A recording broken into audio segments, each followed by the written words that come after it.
Governor നടത്തിയ നയപ്രഖ്യാപന പ്രസംഗത്തിന് മേലുള്ള നന്ദിപ്രമേയ ചർച്ച ഇന്ന് നിയമസഭയിൽ ആരംഭിക്കും. പിണറായി വിജയന്റെ വാടക വീട്ടിലെ ED റെയ്ഡിൽ തുടങ്ങി വന്ദേമാതരം വരെയുള്ള വിവാദങ്ങൾ ചർച്ചയിൽ ഉയർന്നുവരും. നിയമസഭയുടെ പുതിയ ഡെപ്യൂട്ടി സ്പീക്കറുടെ തെരഞ്ഞെടുപ്പും ഇന്ന് നടക്കും. ജിബിൻ ജെബിയാണ് തിരുവനന്തപുരത്ത് വിശദാംശങ്ങളുമായി ചേരുന്നത്. Jibin, very good morning. ഇന്ന് നിയമസഭയിൽ പ്രധാനപ്പെട്ട ഒരു ദിവസമാണ്. സതീശൻ സർക്കാരിന്റെ ആദ്യ നയപ്രഖ്യാപന പ്രസംഗം, അതിന്മേലുള്ള നന്ദിപ്രമേയ ചർച്ച ഇന്ന് തുടങ്ങുകയാണ്. ഒരുപാട് വിഷയങ്ങൾ ഈ ചർച്ചയുടെ ഭാഗമായി ഉയർന്നു വരും. ഇതിനോടകം തന്നെ വിവാദമായ പല വിഷയങ്ങളുണ്ട്. അതിലേറ്റവും പ്രഥമ പരിഗണന ഏതൊക്കെ വിഷയങ്ങൾക്കായിരിക്കും? ഒപ്പം ഡെപ്യൂട്ടി സ്പീക്കർ തെരഞ്ഞെടുപ്പും ഇന്നാണ്. അതിന്റെ കൂടി വിവരങ്ങൾ.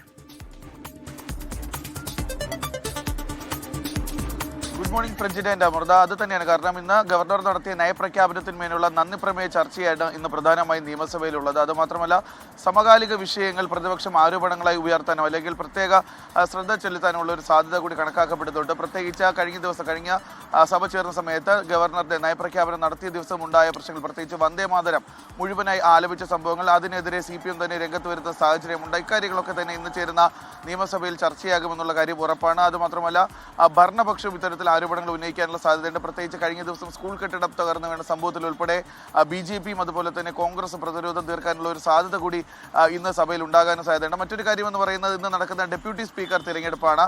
കോൺഗ്രസിന് വേണ്ടി അരൂർ MLA ഷാനിമോൾ ഉസ്മാനും LDFന് വേണ്ടി പട്ടാമ്പി MLA മൂസിനുമാണ് മത്സരിക്കുന്നത്. ഡെപ്യൂട്ടി സ്പീക്കർ തിരഞ്ഞെടുപ്പിൽ നിന്ന് BJP വിട്ടുനിൽക്കുമെന്നുള്ളൊരു കാര്യമാണ് ഇപ്പോൾ അറിയിച്ചിരിക്കുകയും ചെയ്യുന്നത്. എന്തായാലും ഏറ്റവും പ്രധാനമെന്ന് പറയുന്നത് നയപ്രഖ്യാപന പ്രസംഗമാണ്. അതിന്മേലുള്ള നന്ദി പ്രമേയ ചർച്ചയാണ്. കാരണം ഇതിൽ ഈ നയപ്രഖ്യാപനത്തിന്റെ സമയത്ത് കേന്ദ്ര സർക്കാരിനെതിരായിട്ടുള്ള വിമർശനങ്ങൾ ഉണ്ടായിരുന്നില്ല. അത് RSSന് അടിയറവ് വെച്ചുകൊണ്ടാണ് UDFന്റെ ഭരണം മുന്നോട്ട് പോകുന്നത് എന്നുള്ള വലിയ രീതിയിലുള്ള ആക്ഷേപം അന്ന് തന്നെ LDF പ്രത്യേകിച്ച് CPMഉം CPIയും ഉയർത്തുകയും ചെയ്തിട്ടുണ്ട്. അത് ഇന്ന് സഭയിൽ ചർച്ചയാകാനുള്ള ഒരു സാധ്യതയും കൂടിയുണ്ട്. പ്രജിരാന്റെ അമൃത.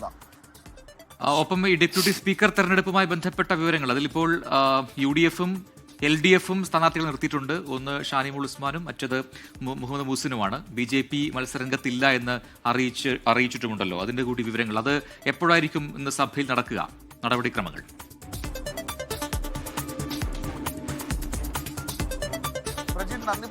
ഈ നയപ്രഖ്യാപന പ്രസംഗത്തിന് മേലുള്ള നന്ദിപ്രമേയ ചർച്ചയ്ക്ക് ശേഷമായിരിക്കും ഡെപ്യൂട്ടി സ്പീക്കർ തെരഞ്ഞെടുപ്പ് എന്ന സഭയിൽ നടക്കുക.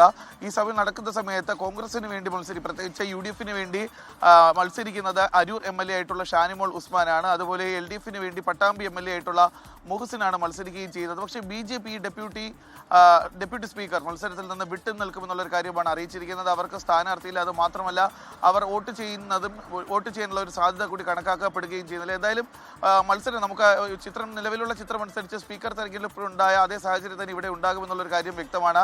ഇനി മറിച്ച് വോട്ട് വന്നാൽ മാത്രമേ അതിൽ ചർച്ചയുണ്ടാകുകയുള്ളൂ. അതായാലും LDFന്റെ UDFന്റെ സ്ഥാനാർത്ഥികൾ തയ്യാറാണ് ഡെപ്യൂട്ടി സ്പീക്കർ തെരഞ്ഞെടുപ്പിന്. BJP ഇതിൽ നിന്ന് വിട്ടുനിൽക്കുന്നതാണ് അതിൽ എടുത്തു പറയേണ്ട കാര്യം. കാരണം സ്പീക്കർ തെരഞ്ഞെടുപ്പിന് ആദ്യമായിട്ടാണ് BJP കേരള നിയമസഭയിൽ മത്സരിക്കുന്നത്. അന്ന് BJPയുടെ അംഗങ്ങളുടെ വോട്ട് മാത്രമാണ് അവർക്ക് ലഭിക്കുകയും ചെയ്തിട്ടുള്ളത്. പക്ഷേ അതിനുശേഷം ഇപ്പോൾ ഡെപ്യൂട്ടി സ്പീക്കർ വരുന്ന സമയത്താണ് BJP ഈ ഒരു മത്സരത്തിൽ നിന്ന് തന്നെ വിട്ടുനിൽക്കുമെന്നുള്ള ഒരു കാര്യം അറിയിക്കുകയും ചെയ്തിട്ടുള്ളത്.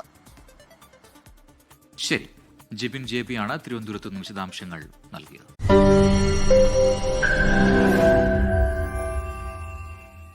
ലോകത്തെവിടെയായാലും ഏത് സമയത്തും 24 വാർത്തകളും ഓഗ്മെന്റഡ് റിയാലിറ്റി പാക്കേജുകളും എക്സ്പ്ലെയിനറുകളും വിശദമായി കാണാൻ ഞങ്ങളുടെ YouTube ചാനൽ നിങ്ങൾക്ക് സബ്സ്ക്രൈബ് ചെയ്യാം.